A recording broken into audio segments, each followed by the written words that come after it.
à quoi sert réellement la méditation? Je crois que c'est vraiment le point vraiment le plus important. Les bouddhistes disent une chose qui est très juste. D'abord, la première chose, c'était la première noble vérité du Bouddha, c'est la souffrance. Nous souffrons, que nous le voulions ou non.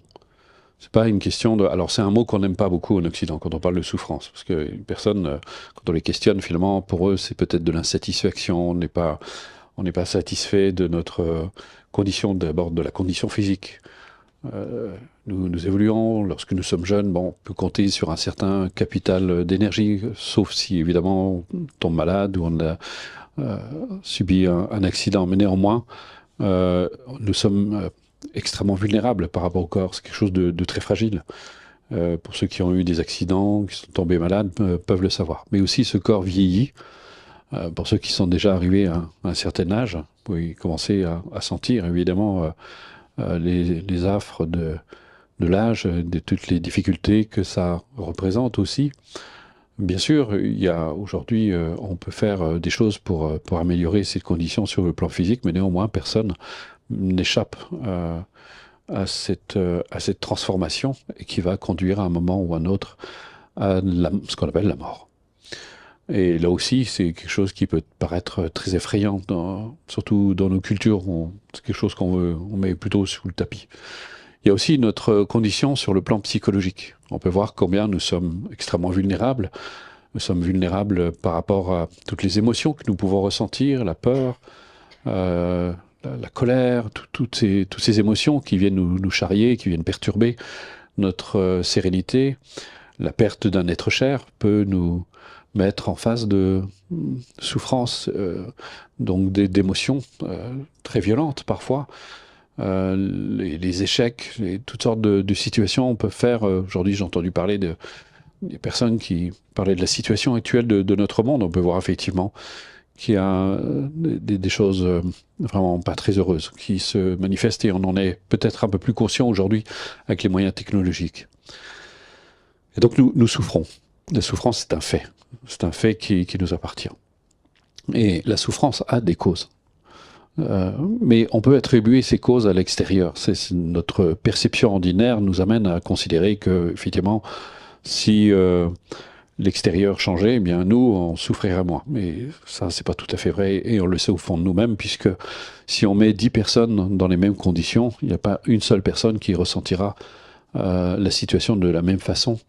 Et donc, on va connaître, certains ressentiront la situation peut-être de manière atténuée, ça ne va pas trop les perturber. Il y en a même qui auront peut-être suffisamment de distance, ne seront peut-être pas du tout affectés. D'autres vont être affectés de manière plus importante. Donc on peut voir que la situation extérieure n'a rien à voir avec le degré de souffrance que nous pouvons ressentir.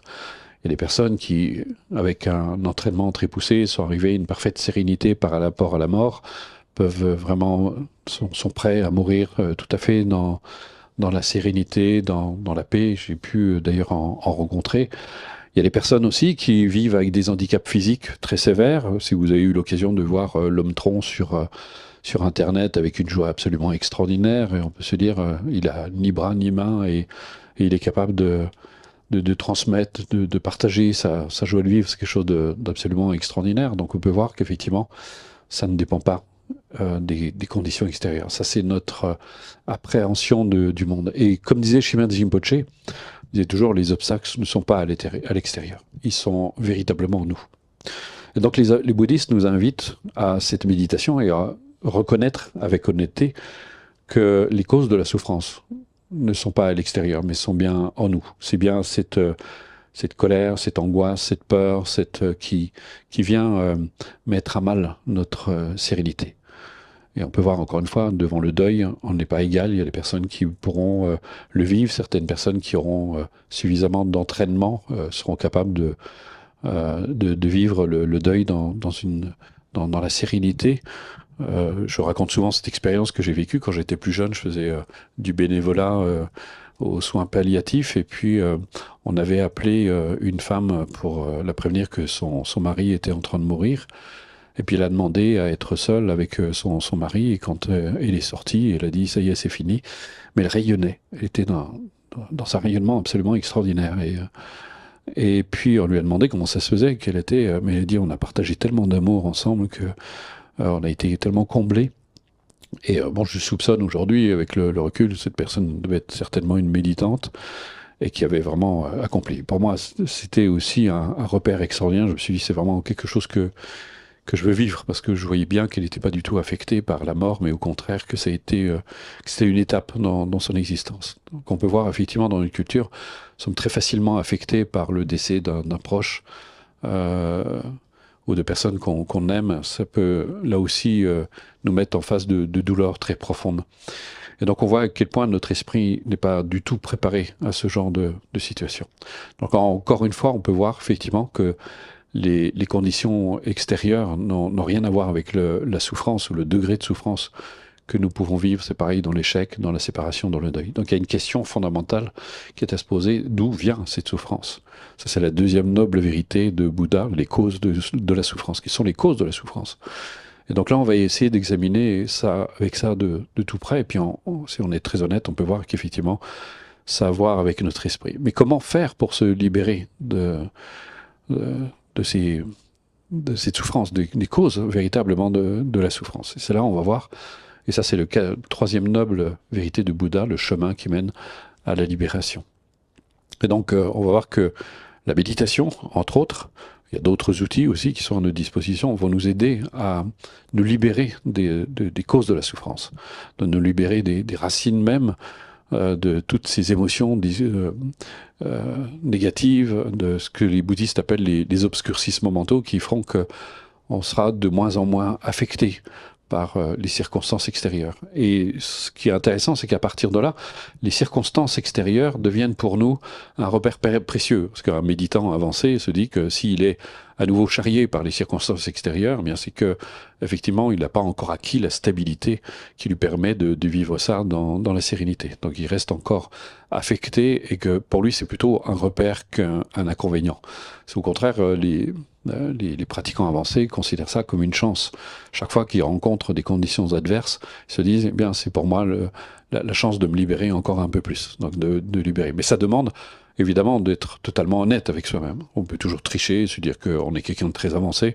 Il y a beaucoup de gens qui tombent dans ce piège de ce qu'on appelle l'orgueil spirituel, et qui croient être finalement sont très avancés, n'ont plus l'air d'être affectés par grand chose. Mais il n'y a pas très longtemps, d'ailleurs, une personne qui m'avait écrit, qui avait qui pratiquait la méditation depuis 30 ans, il enseignait le tai chi, le qigong, etc. Puis quand sa femme est décédée, il a tout rejeté, il était au 36e dessous, il était incapable de se remettre debout, parce que, évidemment, je pense que tout ça a été...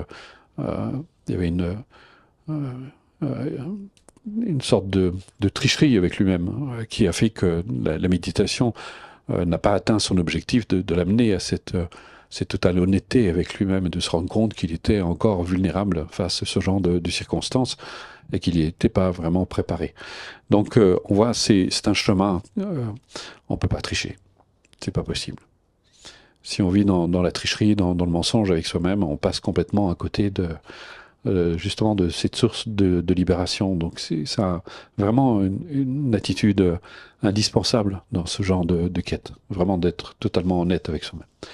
Et puis il y a les causes du bonheur aussi, de révéler ces causes du bonheur dont parlent les bouddhistes. Quelles sont vraiment ces causes du bonheur? Eh bien, on va voir que finalement, si on commence à regarder en soi-même, on peut voir que dans certaines circonstances, alors il y a ce qu'on pourrait appeler un bonheur qui est dépendant. Il est dépendant des causes, des circonstances extérieures. Si les circonstances se prêtent à mes désirs, si les gens sont agréables, sont sympathiques avec moi, alors je peux ressentir un certain agrément, je peux me sentir bien. Si mon patron me donne une bonne paye, bon, bref, si tout se passe comme je le souhaite, alors je peux dire que je peux vivre une certaine forme de bonheur.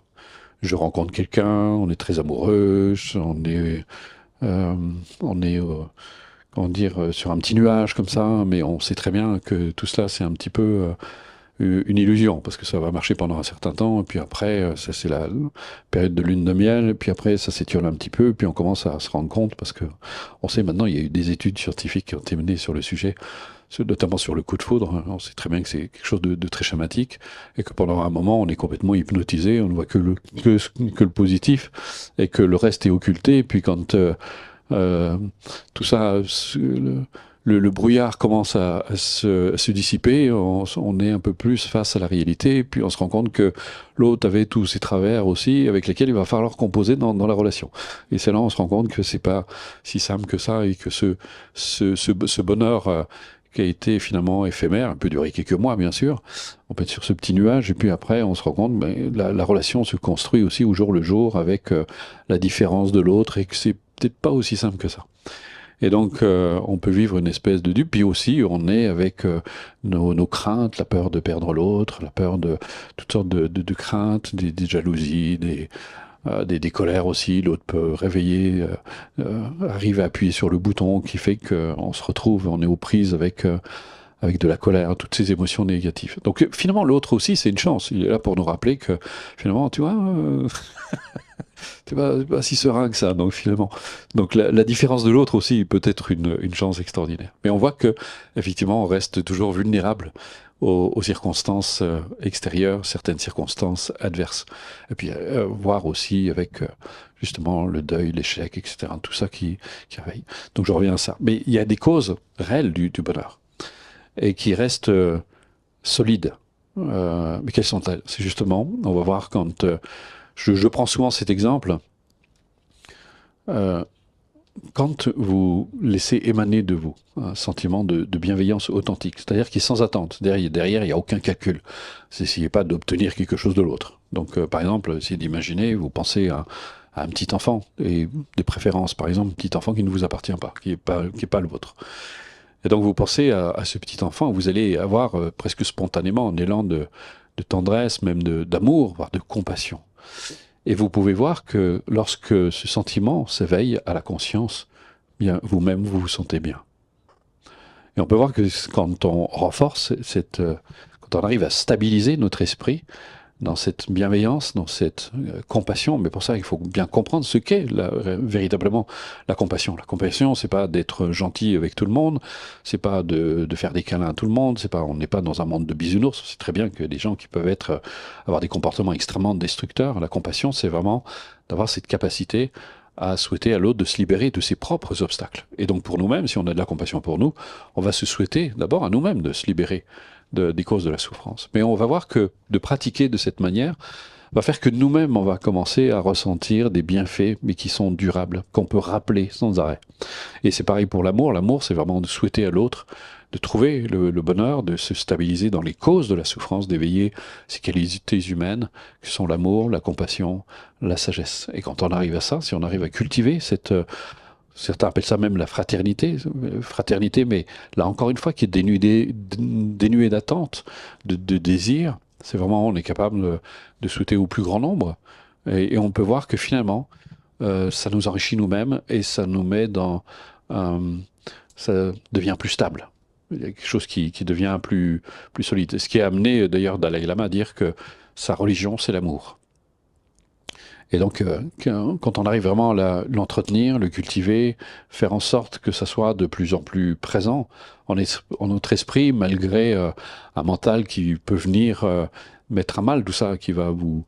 c'est pas pour rien qu'on l'appelle le malin dans la culture chrétienne. On l'appelle le diable. Vous savez, le diable, ça veut dire étymologiquement le diviseur, celui qui nous divise, qui sépare.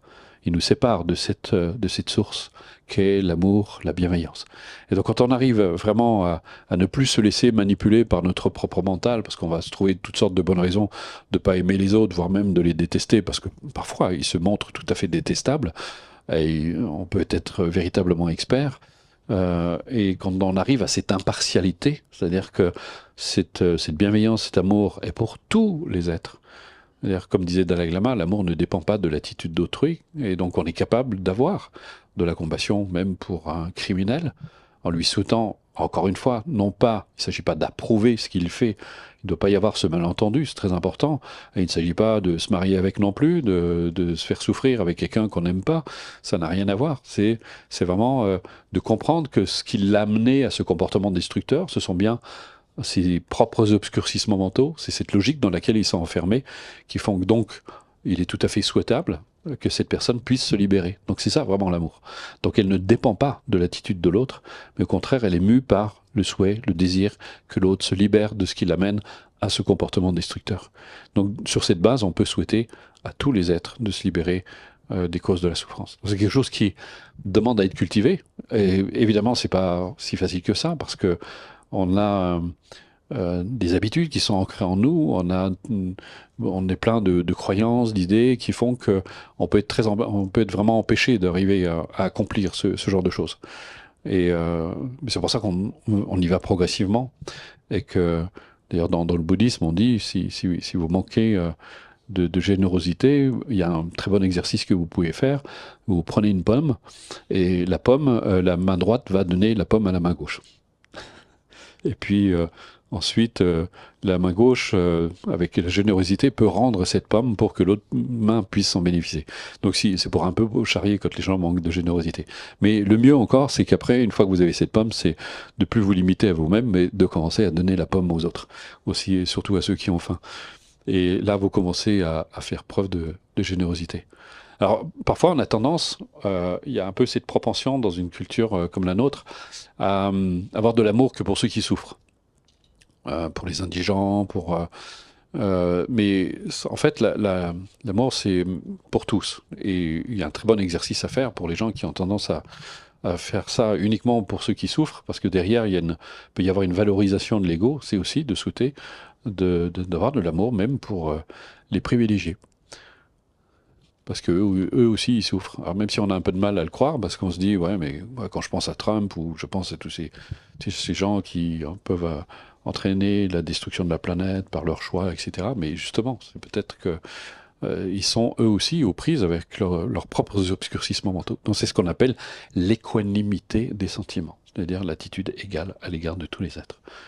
Donc voilà. Donc je vous ai déjà donné de bonnes bases maintenant qu'on vient d'approfondir par la pratique, parce que c'est que de la théorie et ça ne vaut pas grand-chose tant qu'on ne l'a pas mis réellement en application. Donc on va faire ça pendant tout le stage.